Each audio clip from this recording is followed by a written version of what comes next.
nhỏ rong nữa cho nè cho không cho gì sao tù nữa chỉ nó bé tao tỏ tôi mùng ta la bé mùng sản cho tài bé mùng ta la bé mùng nhỏ cái không mỏ no nó nè bé mùng ta la luôn chín nhỏ cho nè làm bé tổ nó nè thì bé sản cho ta thì bé dụ bài dụ không mỏ no nó mẹ chậu sai sẽ cũng mình ta chỉ ha mình sẽ cũng mua đã chỉ mua nè tại vì trâu đồ là tôi còn sang cái lon nè mình sẽ tự lo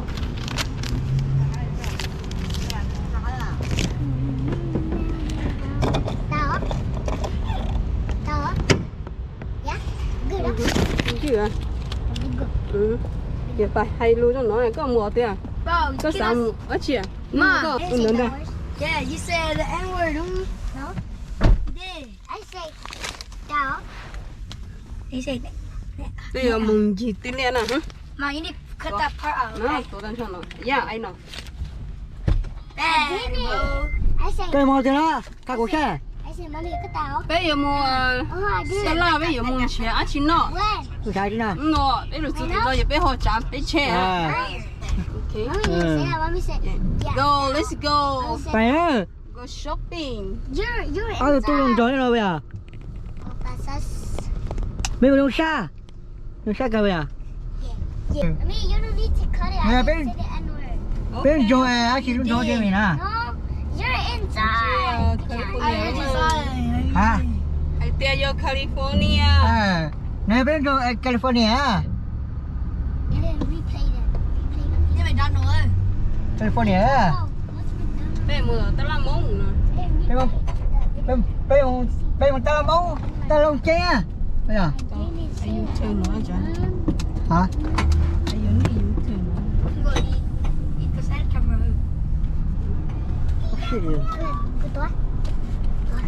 Tố cả hai đứa. Oh, hello. Bên nhau về. Try to come to yourself. Hello. Chẳng có ta là có. Nó là. Hello. Tôi sợ tao làm món á. Tụi sao làm mông à? Thì tụi nhau chế ra. Tụi nó muốn tao thì tụi nó nhỏ nó sẽ. Vậy cho nên muốn sai tao làm món nè. Tao làm món nhỏ nhỏ là mấy cao nó. Tiền là của mua khủng nó khủng hò hết nè.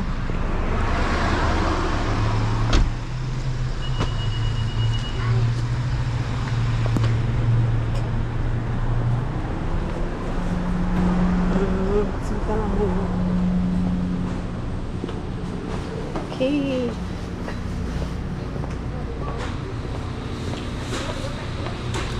Đây ở chị à mấy nè, mấy chị chăn lố này, chăn lố này, hả? Chăn lố này, Sao nhập được? chăn lố là giờ ngay luôn có tới. Mày chắc có nước chắc cú à? Cái cá tơ nó. Không cá tơ. Cái gì? Có gì ở chị? Sao? Giờ đâu mà sao? Nào. Kapong. Kapong là ngon. Mình xia lo nó.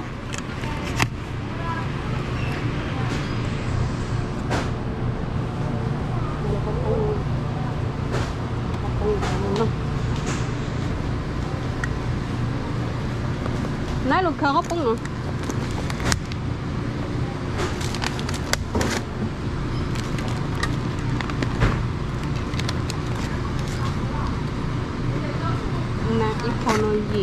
Cái con gì có lắng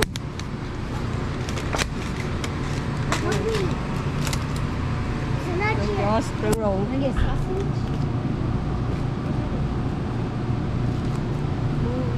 không có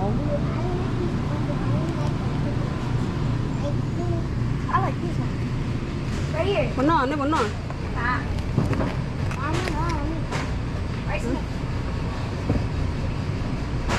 sao tụi nó nó vô tay á đi số nó lâu rồi chứ nếu không lâu rồi chứ chưa thì mình sẽ mua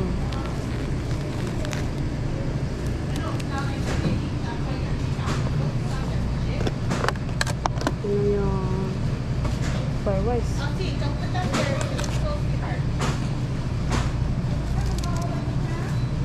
thì mình mua những gì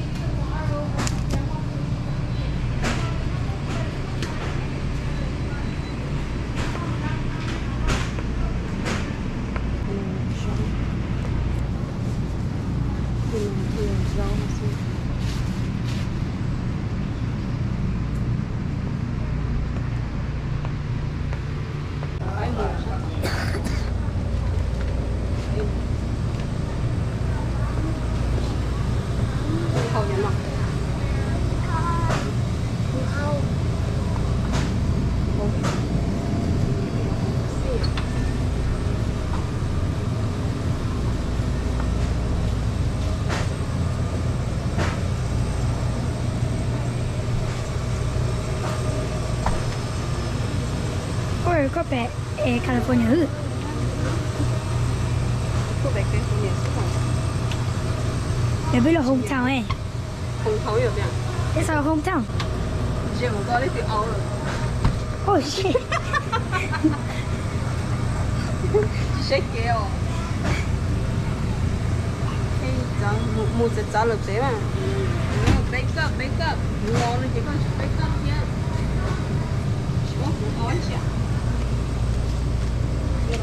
Mà có khởi phụ nó là ý ấy. Me are hungry.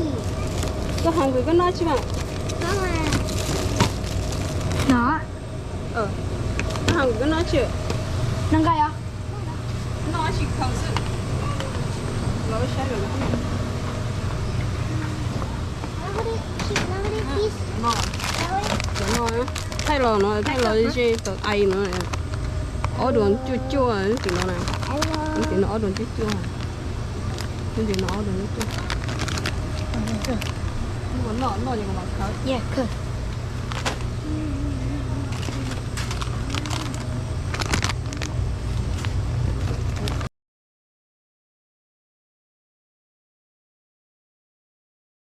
những cái mini tàu tê Can I try it on? cái này nó Cool rồi Ranch Doritos. Huh? No. more Dorito cái này nó sao cái gì nó bỏ Say chừng hư. cái tí touch nó biến thành như vậy cái gì nó có béo nè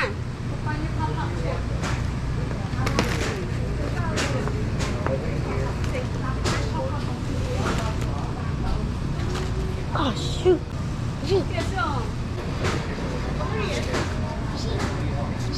Right, what? món cái nó nè We have. món cái nó ok Let's go over there. We Ah, look. That can see. Can we go check over there? Hey, hold the camera. I need to go get my drinks.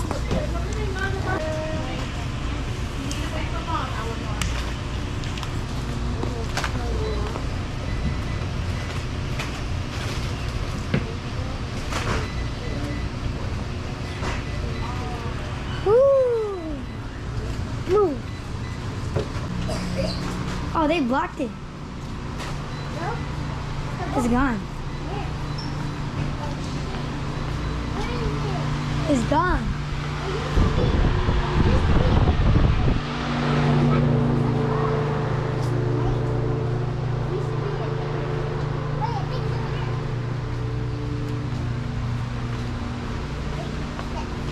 They're like gone. Yeah, I saw it.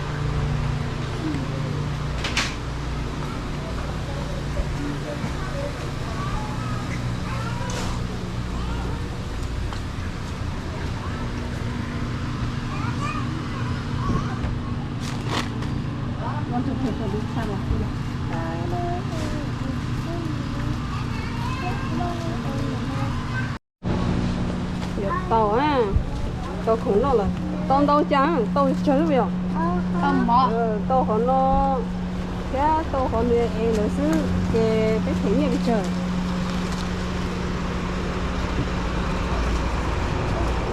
Đấy ta chỉ cho tớ có cho đó được làm cho chỉ cho được làm.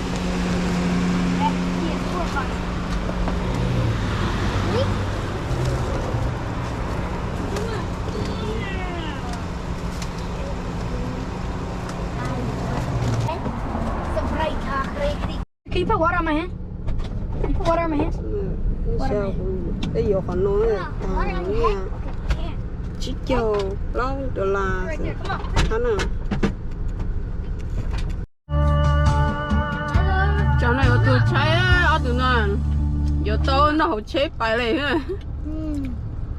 Nó ngang cái Nên nó ngay bậc cá nó mồm lẩu nó ngay bậc cá.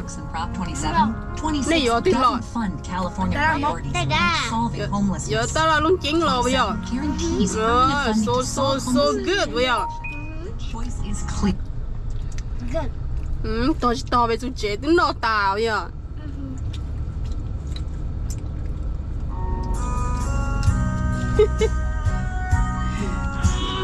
Thằng lầu này cho cái nó mua đi xe này. À bây giờ tụi nó chỉ mà train lò bé chế tí ơi. Train lò bé chế tí chúng thằng nó chế train nó có bé khâu thì bé ta bảy luôn. Bé bên đây này tay rồi nè. Tôi chỉ lấy món đó. Nó không cái của mẹ mẹ.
Bây giờ Nutella roast mua chả tiêu hay theo cho ta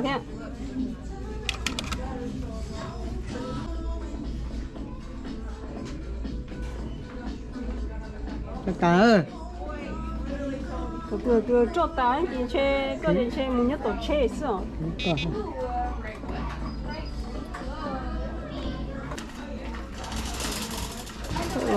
thôi là lúc mà đầu lúc ta làm nó phình gì hả nào lúc ta làm nó này giờ ta lại lại mua giờ nó lúc ta làm nó không rau nó ít cho hot rồi chứ giờ lúa tỏi cho mua xuống bé ha tôi chỉ là cho lúa chỉ cho cái xanh ốc nè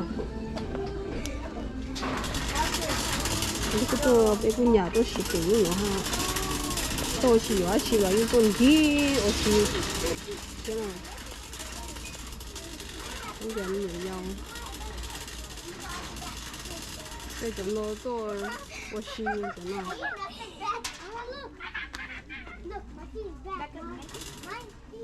thôi mà lấy in nó cho bé nó luôn thôi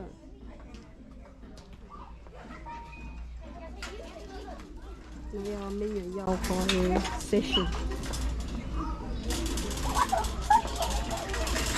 nhóm nhiều dầu for session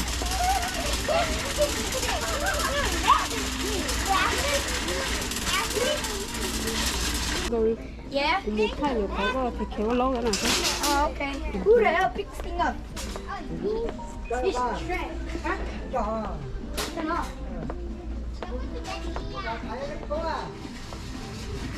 nó có thêm nhiều dầu á có thêm nhiều dầu đó là